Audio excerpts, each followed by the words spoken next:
নমস্কাৰ বন্ধু বান্ধৱীসকল বিং এছপাৰেণ্ট চেনেলটোলৈ আপোনালোকক স্বাগতম জনাইছোঁ আজি আমি এই ভিডিঅ'টোত ফিজিকেল জিঅ'গ্ৰাফিৰ 30টা ইম্পৰ্টেণ্ট কুৱেশ্যনছৰ ওপৰত আলোচনা কৰিম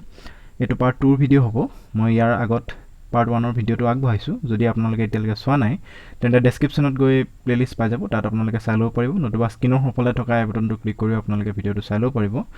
আৰু আপোনালোকে যদি অসম পুলিচৰ সাব ইন্সপেক্টৰৰ বাবে প্ৰিপাৰেচন চলাই আছে তেনেহ'লে আসাম জিকে আসাম জিঅ'গ্ৰাফি আসাম হিষ্ট্ৰী প্ৰায় সকলো কুৱেশ্যন সামৰি 600ৰো অধিক কুৱেশ্যনছ ভিডিঅ' বনাই তাৰ প্লেলিষ্ট ডেছক্ৰিপশ্যনত দিয়া আছে আপোনালোকে ডেছক্ৰিপশ্যনত গ'লে সেই ভিডিঅ'সমূহৰ প্লেলিষ্ট পাই যাব তাত গৈ আপোনালোকে ভিডিঅ'সমূহ চাওক মই আশা কৰোঁ সেই ভিডিঅ'সমূহৰ পৰা আপোনালোকৰ যথেষ্ট উপকাৰ হ'ব আৰু যদি এতিয়ালৈকে চেনেলটো ছাবস্ক্ৰাইব কৰা নাই তেনেহ'লে চেনেলটো ছাবস্ক্ৰাইব কৰি ল'ব আৰু কাষতে থকা বেল আইকনটো দবাই দিব যাতে মই দিয়া ভিডিঅ'সমূহ আপোনালোকে নিয়মীয়াকৈ পাই থাকে so' let's start the video' question number 31 আমি পাৰ্ট 1ত 30টা কুৱেশ্যন ডিছকাছ কৰিছোঁ ওকে ইয়াত 31ৰ পৰা ষ্টাৰ্ট হৈছে Which among the following statements is true regarding international deadline? International deadlineৰ সন্দৰ্ভত তলৰ ষ্টেটমেণ্ট গিটাৰ কোনটো ষ্টেটমেণ্ট শুদ্ধ সুধিছে মই অপশ্যনসমূহ পঢ়ি নিদিওঁ আপোনালোকে অপশ্যনসমূহ চাই যাব আৰু উত্তৰটো নিজেই দিবলৈ চেষ্টা কৰিব মই কোৱাৰ আগতেই মই কেৱল উত্তৰটো কৈ যাম ইয়াৰে যিটো শুদ্ধ উত্তৰ হ'ব ইণ্টাৰনেশ্যনেল ডেডলাইনৰ ৰিগাৰ্ডিং যিটো কাৰেক্ট ষ্টেটমেণ্ট হ'ব সেইটো হ'ব ইট ইজ 180 ডিগ্ৰী লংটিটিউড এইটো কাৰেক্ট হ'ব 180 ডিগ্ৰী লংটিটিউড হয় এইটো ইণ্টাৰনেশ্যনেল ডেডলাইনটো এইটো 19 চনত যি ফৰেইনাৰ ট্ৰিবিউনেলছৰ গ্ৰেজুৱেট লেভেলৰ যিটো এক্সাম হৈছিলে সেইটোত এই প্ৰশ্নটো সুধি গৈছে অলৰেডি গতিকে এনেধৰণৰ কুৱেশ্যনসমূহ অকণমান আপোনালোকে চাবলৈ চেষ্টা কৰিব মই এই ভিডিঅ'টোতো কিছুমান কমন কুৱেশ্যনকৈ লৈছোঁ আৰু যিখিনি প্ৰায় সুধি থাকে বা ৰিপিটলি আক্স হৈ থাকে কথা ৰিপিটেডকৈ আহিয়ে থাকে কুৱেশ্যনখিনি তেনেধৰণৰ কুৱেশ্যন ল'বলৈ চেষ্টা কৰিছোঁ অ'কে ইয়াৰ কাৰেক্ট এনচাৰটো হ'ব অপশ্যন এ 1 অ'কে ভিডিঅ'টো অকণমান লেন্থি হ'ব পাৰে যিহেতু 30টা কুৱেশ্যন লৈছোঁ বহুতে মোক কমেণ্ট কৰি জনাই আছে যে আপুনি ভিডিঅ'বোৰ বহুত দীঘলীয়া বনায় মূল কথাটো হ'ল এটা ভিডিঅ'ত মই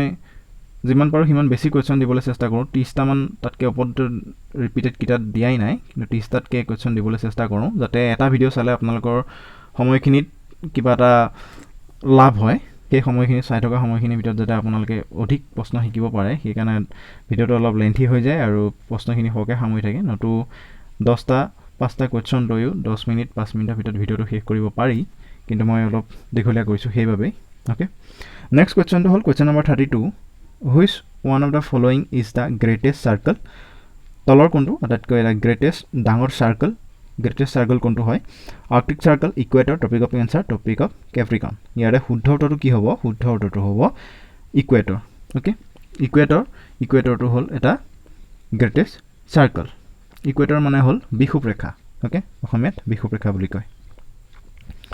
নেক্সট আহিছোঁ question number 33 mushroom rocks are the typical landforms seen in mushroom ৰক্সখিনি এটা টিপিকেল লেণ্ড ফৰ্ম হয় এইখিনি ক'ত সাধাৰণতে দেখা পোৱা যায় এইটো চিটেটত ইউপি পেপাৰখনত প্ৰায় এইটো কুৱেশ্যন আহি থাকে মাছৰুম ৰকৰ বিষয়ে NCERTত ভালকৈ উল্লেখ আছে মাছৰুম ৰকটোক অ'কে ক'ত দেখা পোৱা যায় এইটো দেখা পোৱা যায় বেছিকৈ টিপিকেলি এক ডিজাৰ্টছবোৰত দেখা যায় মানে মৰুভূমিবোৰত ইয়াক সাধাৰণতে পোৱা যায় মাছৰুম ৰক্স অ'কে এইখিনি typically seen in the deserts option 4 is the correct answer next আহিছোঁ question number 34 the highest mountain peak of the Himalayas is situated in হিমালয়াৰ আটাইতকৈ ডাঙৰ যিটো হায়েষ্ট মাউণ্টেইন পিক হয় সেইটো ক'ত আছে সেইটো আছে নেপালত option 3 is the correct answer. The highest mountain peak of the Himalayas is situated in Nepal. Okay. Option 3 is the correct answer. Next question to issue question number 35. Metamorphic rocks originate from. Metamorphic rock মানে ৰূপান্তৰিত শিল originate from ক'ৰ পৰা originate হৈছে ৰূপান্তৰিত শিলবোৰ ক'ৰ পৰা originate হৈছে ইয়াৰে শুদ্ধ উত্তৰটো হ'ব both igneous and sedimentary rocks. Okay. both igneous and sedimentary rock আগ্নেয় শিল আৰু গেদীয় শিলৰ পৰা মেটামৰফিক ৰকৰ ৰূপান্তৰিত শিলৰ উৎপত্তি হৈছে okay option 3 is the correct answer igneous and sedimentary rock মানে হ'ল আগ্নেয় আৰু গেদীয় শিল ওকে মেটামৰফিক মানে হ'ল ৰূপান্তৰিত শিল মানে হ'ল অত্যাধিক তাপ আৰু মানে চাপৰ ফলত আন এক ভৌতিক অৱস্থালৈ পৰিৱৰ্তিত হোৱা শিলটোৱে হ'ল ৰূপান্তৰিত শিল মানে okay Next issue, question number 36. The term epicentre is associated with তো চিটেটৰ কাৰণে যোনে প্ৰিপেৰেশ্যন চলাইছে তেওঁলোকে নিশ্চয় জানিব এপিচেণ্টাৰটো কি বস্তু এন চি আৰ টি এইখিনি মেইন বস্তু হয় এন চি আৰ টিত খুব থাকেই এপিচেণ্টাৰটো তো এইটো এছ'চিয়েটেড কিহৰ লগত হয় এইটো এছ'চিয়েটেড হ'লে আৰ্থকুৱেক ভূমিকম্পৰ লগত এপিচেণ্টাৰটো জড়িত হয় এপিচেণ্টাৰ এই টাৰ্মটো বিশেষকৈ এপিচেণ্টাৰ এই টাৰ্মটো জড়িত হয় ভূমিকম্পৰ লগত আৰ্থকুৱেকৰ লগত okay option 1 is the correct answer next আহিছোঁ question number 37 dolomite is a an ডলমাইটটো কি হয় dolomite is a sedimentary rock dolomite is a sedimentary rock গেদীয় শিল okay dolomite to হল গেদীয় শিল option 1 is the correct answer next is question number 38 the tropical grassland is called the tropical grassland is called মানে যেটো ক্ৰান্তীয় তৃণভূমি থাকে সেই ক্ৰান্তীয় তৃণভূমিক কি বুলি কোৱা হয় ক্ৰান্তীয় তৃণভূমিক কোৱা হয় savannas option 3 is the correct answer ক্ৰান্তীয় তৃণভূমিক কোৱা হয় savanna option 3 is the correct answer next issue question number 39 which one of the following is the example of sedimentary rock মানে গেদীয় শিলৰ এটা এক্সাম্পল ফুৰিছে তলৰ অপচন গিটাৰ ভিতৰত কোনটো এটা গেদীয় শিলৰ এক্সাম্পল হয় চাৰিটা অপচন দিয়া আছে শুদ্ধটো হ'ব অপচন 1 ওকে লয়েস টু হল sedimentary rockৰ এটা এক্সাম্পল গেদীয় শিলৰ এটা উদাহৰণ হল লয়েস next question to আহিছো question number 40 what is the international deadline okay repeat whole question to what is the international deadline কি international deadline to whole it is the 180 degree longitude okay এটো মানে জবৰ এটো এক্সামটো এক্সামৰ এটো কোৱেশ্চন আহি গৈছে আসাম পুলিচৰ যেটো কন্ডাক্ট কৰিছিল যেটো এক্সামটো গটিকে এনেকে ধৰণৰ দুটা কোৱেশ্চন এবাও চাই যাব অলপ ভিতৰৰ পৰা কোৱেশ্চন দুটা দি দিব পাৰে okay 180 degree longitude ইয়াৰ অৰ্থটো হল international deadline ইয়াৰ মানে হল it is the 180 degree longitude option 4 is the correct answer এটো জবৰ আহি গৈছে অলপ গুৰুত্ব সহকাৰে চাব next আছে question number 41 earthquake is caused by জবৰ এসআই এক্সামৰ কথা কোৱা নাই জবৰ মানে এই ৰিসেন্ট যেটো 19ত ফাইনাল মিনালছৰ এক্সাম হৈ গৈছে গ্ৰেজুৱেট লেভেলৰ এক্সামত এই প্ৰশ্নটো আহি গৈছে মানে 180 ডিগ্ৰী লংটিটিউডটো বিষয় যেটো হেতু গ্ৰেজুৱেট লেভেলৰ এক্সাম আৰু এসআইটো গ্ৰেজুৱেট লেভেলৰ এক্সাম গতিকে অহাটো মানে অলপ আহি যাব পায় হয়তো অসম পুলিচে যেটো এসএলপিআৰবি যেটো কন্ডাক্ট কৰিছে আৰু আপোনালোকে বেছিকে বহুতে সুধি আছে পেপাৰখন কি মিডিয়ামত আহিব যেতিয়া আমি 16 চনত মই এক্সাম দিছিলো তেতিয়া বহুত ল্যাঙ্গুৱেজত আহিছিল আসামিজ আৰু ইংলিশ আৰু ৰিসেন্ট যি এসএলপিআৰবি কন্ডাক্ট কৰা পৰীক্ষা গিটা আসলে ফাইনাল মিনালছৰ তাতো বহুত ল্যাঙ্গুৱেজত আহিছে গুটে এটা এবাও বহুত ল্যাঙ্গুৱেজত আহিব আপোনালোকে ইমান টেনচন ল'বলগীয়া নাই ইংৰাজীত পঢ়ি কিমান প্ৰশ্ন পাৰে যদি ইংৰাজীত চাব যাতে অসমীয়াত বেছি সুবিধা হয় কিন্তু অসমীয়াত চাই দিয়াৰ লগে লগে মানে ইংৰাজীত আপোনালোকৰ যদি পঢ়ি মনত তাত খেলিমেলি লাগি যাব পাৰে মানে ধৰি লওক আপুনি ইয়াত ইংৰাজীতে পঢ়ি গুচি গ'ল মেটামৰফিক ৰক প্ৰশ্নটো মেটামৰফিক ৰক ইংৰাজীত দেখা লগে আপোনালোকে পাই যাব যদি তাৰ আহি যায় অসমীয়াত আপুনি ঘৰৰ পৰা চাই যায় ৰূপান্তৰিত শিল নামে পঢ়ি গুচি গ'ল তাত আকৌ ইংৰাজীত আহি গ'ল মেটামৰফিক ৰকৰ বিষয় লিখা বা মেটামৰফিক ৰক কি তেতিয়া আপুনিটো বুজিয়ে নাপাব তেনেকুৱা হৈ যাব পাৰে অলপ খেলিমেলি হ'ব পাৰে গতিকে আপোনালোকে পাৰিলে পৰাপক্ষত ইংৰাজীতে চাওক তাত ইংৰাজীতে প্ৰশ্নটো কৰিবলৈ চাব যদি যিটো নোৱাৰে হেতু অসমীয়াত যেহেতু টান ভাঙনি থাকিব তেতিয়া হেতু বা চাই ল'ব পাৰিব আৰু জিকেৰ ওপৰত বহুত বেছি গুৰুত্ব দিয়ক জিকে বহুত বেছি আহিব পাৰে নিজেটো নিগেটিভ মাৰ্কিং আছে টুকা অকনো নামৰিব জিকে বেছি চাওক জিকে যদি ভালকে অলপ আপোনালোকে দখলটো আনি ল'ব পাৰে ইজিলি কোৱালিফাইড হৈ যাব next hall question number 41 earthquake is caused by earthquake ভূমিকম্প কিহৰ কাৰণে হয় earthquake is caused by disturbance of earth surface earth পৃথিৱীৰ উপৰিভাগৰ ডিস্টাৰবেন্সৰ ফলত earthquake সৃষ্টি হয় earthquake is caused by disturbance of earth surface okay next is question number 42 the highest grade and best quality coil is okay highest grade আৰু best quality কয়লা কোনবিধ হেতু হল এটো প্ৰায় সুধি থাকে হেতু হল anthracite option 4 is the correct answer কিছুমানে bituminous বুলি ভুল কৰি দিয়ে এটো ভুল নকৰিব এটো হ'ব anthracite option 4 is the correct answer প্ৰায় এটো অপচনত bituminous তো থাকিবই লগতে এটো ভুল নকৰিব best quality rock coil to hall anthracite option 4 is the correct answer next is question number 43 river erosion is at its greatest where rivers river নদী খহনিয়াটো বহুত বেছি হয় যত নেকি ৰিভাৰখন কি হয় যত নদীখন কি হয় ফ্লো ইজ ফাস্ট যত নদীখনৰ মানে প্ৰবাহিত ধাৰাটো বা প্ৰবাহটো বেছি হয় ওকে প্ৰবাহটো যত বেছি সেই জায়গাত নদী খহনিয়াটো প্ৰায় বেছি হয় আমি দেখিছোঁ সচৰাচৰ য'ত পানীৰ সোঁতটো বেছি বা য'ত প্ৰবাহটো বেছি সেই জেগাতে খহনীয়াটো বেছিকৈ সৃষ্টি হয় আমি ওচৰে পাঁজৰে নৈসমূহ দেখিছোঁ হয়তো ব্ৰহ্মপুত্ৰত দেখিছোঁৱে য'তে মানে খহনীয়া বেছি হয় সেইখন জেগাতে সোঁতটো বেছি থাকে কাৰণে সেইখন জেগাত খহনীয়া বেছি হয় গতিকে এইটো আমি জানিব লাগিব river erosion is at is greatest where river's flow' is fast okay য'ত কাৰেণ্টটো বেছি থাকে মানে option 3 is the correct answer next আহিছোঁ question number 44 in which of the following is the Great Barrier Reef located এইটো important হয় প্ৰায় সুধি থাকে গ্ৰেট বেৰিয়াৰ ৰিফ ক'ত লোকেটেড হয়তো প্ৰায় আহে হেল্থ এক্সামত আহি গৈছে আগত ইয়াৰ শুদ্ধ উত্তৰটো হ'ব কোৰেল চি অ'কে কোৰেল চিত আছে great Barrier rift okay option 1 is the correct answer next আহিছোঁ কুৱেশ্যন নম্বৰ 45 কিছুমান টাৰ্ম ইংৰাজীতে মনত ৰখাই ৰ'ব যিহেতু তাত অসমীয়াত সেই ভাঙনিটো নাপায় ভাঙনিটো গ্ৰেট বেৰিয়াৰ ৰিফ বুলিয়ে থাকিব তাত অসমীয়াত তাৰ মানে একজেক্ট আছামিজ টাৰ্ম প্ৰপাৰ মিনিংটো তাত নিদিয়ে ইংৰাজীতে লিখা থাকিব গ্ৰেট বেৰিয়াৰ ৰিফ বুলি অসমীয়া ভাষাতে লিখিব কিন্তু ইংৰাজীত প্ৰনাউন্স হোৱাকৈ লিখিব অ'কে নেক্সট হ'ল question number 45 the Pacific Ring of fire এইটো ফৰেইন ট্ৰিবিউনেলছত যোৱাবাৰ 19 চনৰ পৰীক্ষাত এইটোও প্ৰশ্ন আহি গৈছে পেচিফিক ৰিং অফ ফায়াৰ বুলি আহিছিলে ৰিং অফ ফায়াৰ কিহৰ লগত জড়িত তেনেকৈ সুধিছিলে দ্য পেচিফিক ইয়াত পেচিফিক ৰিং অফ ফায়াৰ বুলিয়ে আছে কিন্তু তেতিয়া সোধোনে ৰিং অফ ফায়াৰ কিহৰ লগত জড়িত আহিছিলে মই যোৱাবাৰ এখন গ্ৰেজুৱেট লেভেলৰ পেপাৰখন ডিছকাছ কৰি থৈছোঁ আপোনালোকে ডেছক্ৰিপশ্যনত গ'লে হয়তো পেপাৰখন পাব আপোনাক ভালদৰে চাব ভিডিঅ'টো the Pacific Ring of Fire is associated with Pacific Ring of ফায়াৰটো কিহৰ লগত জড়িত হয় এইটো জড়িত হয় ভলকেন'ছ এণ্ড আৰ্থকুৱেকছ অ'কে জ্বালামুখী আৰু ভূমিকম্পৰ লগত জড়িত Ring of Fire Pacific Ring of Fire option 3 is the correct answer next কুৱেশ্যনটো আহিছোঁ question number 46 how much of the earth land surface is desert okay পৃথিৱীৰ কিমান মানে লেণ্ড ছাৰ্ফেচ পৃথিৱীৰ উপৰিভাগৰ কিমান শতাংশ কিমান মাটিত মানে ডিজাৰ্ট আছে মৰুভূমি আছে okay how much of the earth land surface is desert পৃথিৱীৰ উপৰিভাগৰ কিমান শতাংশ মাটিত ডিজাৰ্ট আছে কিমান মাটিত ডিজাৰ্ট হয় তাৰে শুদ্ধ উত্তৰটো হ'ব 1/3 option 3 is the correct answer 1/3 of the total earth land surface is desert okay option 3 is the correct answer next আহিছোঁ কুৱেশ্যন নম্বৰ 47 নম্বৰ কুৱেশ্যনটো হ'ল when does the moon comes between the sun and earth কেতিয়া চন্দ্ৰটো পৃথিৱী আৰু সূৰ্যৰ মাজত আহি পৰে when does the moon come between the sun and earth কেতিয়া আহি পৰে সেইটো আহি পৰে লুনাৰ এক্লিপছৰ সময়ত মানে চন্দ্ৰগ্ৰহণৰ সময়ত সেইটো মাজত আহি পৰে অ'কে চন্দ্ৰগ্ৰহণৰ সময়ত সূৰ্য আৰু পৃথিৱীৰ মাজত চন্দ্ৰটো সোমাই পৰে কেতিয়া সোমাই পৰে সেইটো হ'ল লুনাৰ এক্লিপছৰ সময়ত সূৰ্যগ্ৰহণৰ সময়ত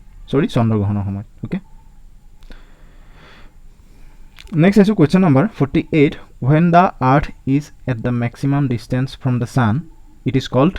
যেতিয়া পৃথিৱীখন সূৰ্যৰ পৰা মেক্সিমাম ডিষ্টেঞ্চত থাকে সেইটোক কি বুলি কোৱা হয় সেইটো কোৱা হয় এফিলিয়ন অ'কে এফিলিয়ন বুলি কোৱা হয় মানে অপসূৰ অ'কে অপসূৰ সূৰ্য আৰু আন গ্ৰহৰ আটাইতকৈ দূৰৰ অৱস্থানটোক কোৱা হয় এফিলিয়ন বা অপসূৰ বুলি কোৱা হয় আৰু ইয়াৰে শুদ্ধ উত্তৰটো হ'ব অপশ্যন এ এফিলিয়ন যেতিয়া পৃথিৱী সূৰ্যৰ পৰা আটাইতকৈ মেক্সিমাম ডিষ্টেঞ্চত আহি যায় সেইটো কোৱা হয় এফিলিয়ন এইটো মনত ৰাখিব এফিলিয়ন টাৰ্মটো মনত ৰাখি ল'ব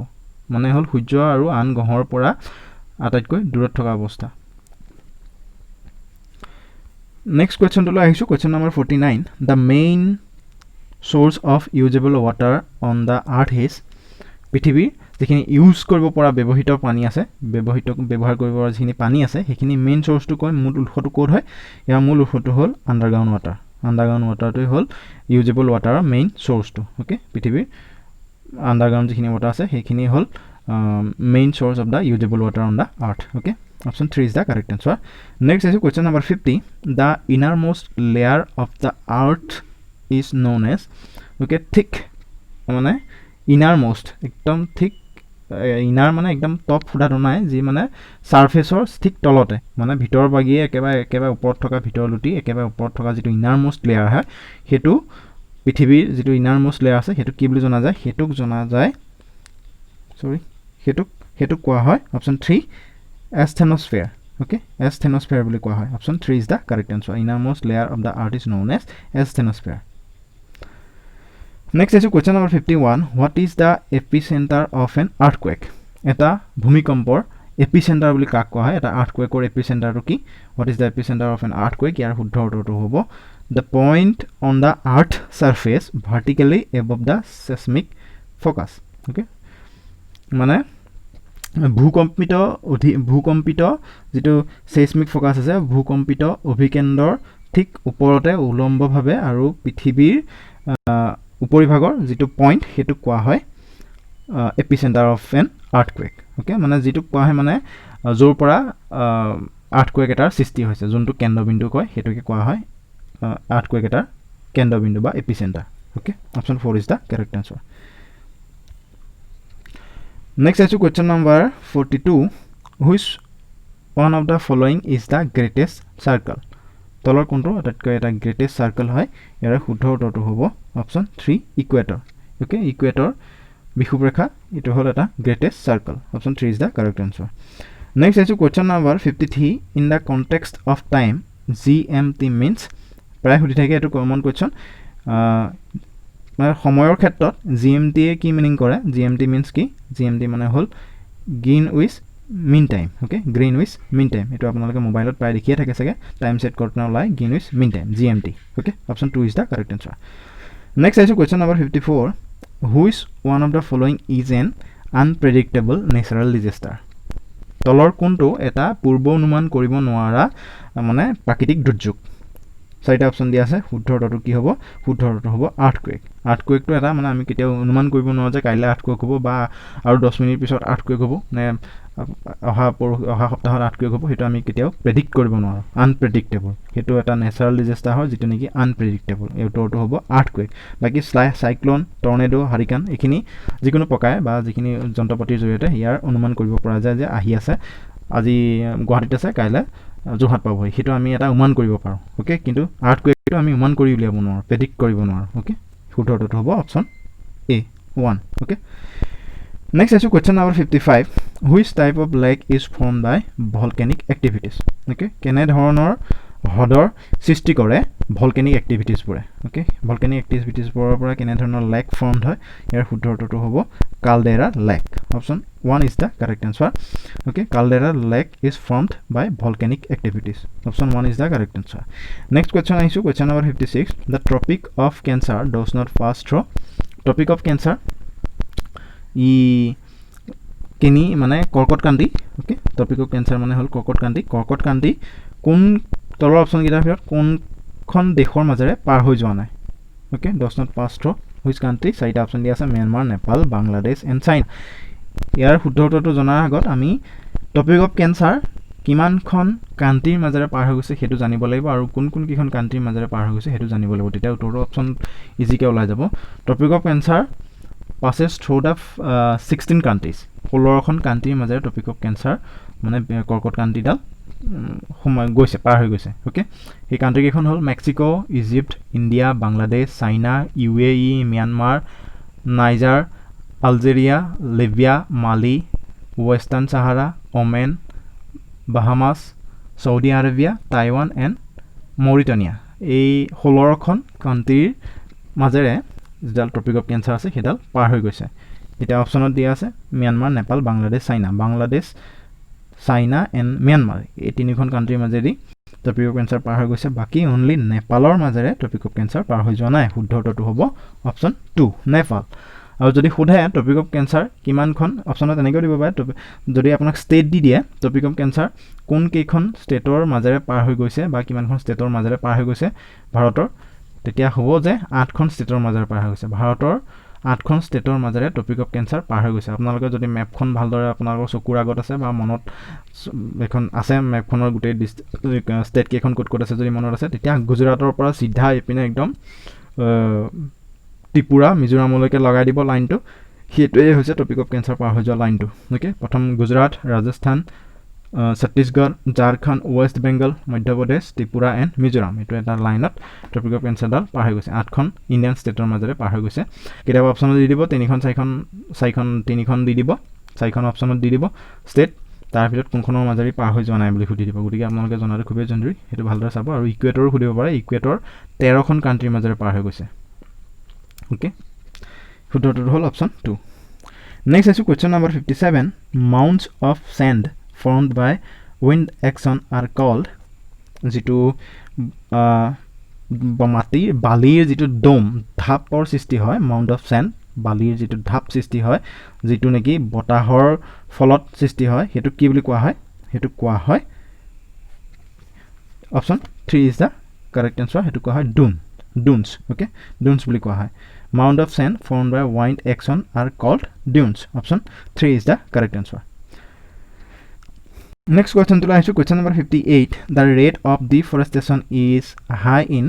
okay নিবনানীকৰণৰ যিটো rate পৰিমাণ হেতু খুব হাই হয় কোড হাই হয় হেতু হাই হয় টেম্পারেট জোনত ওকে নাতিশীতোষ্ণ অঞ্চলত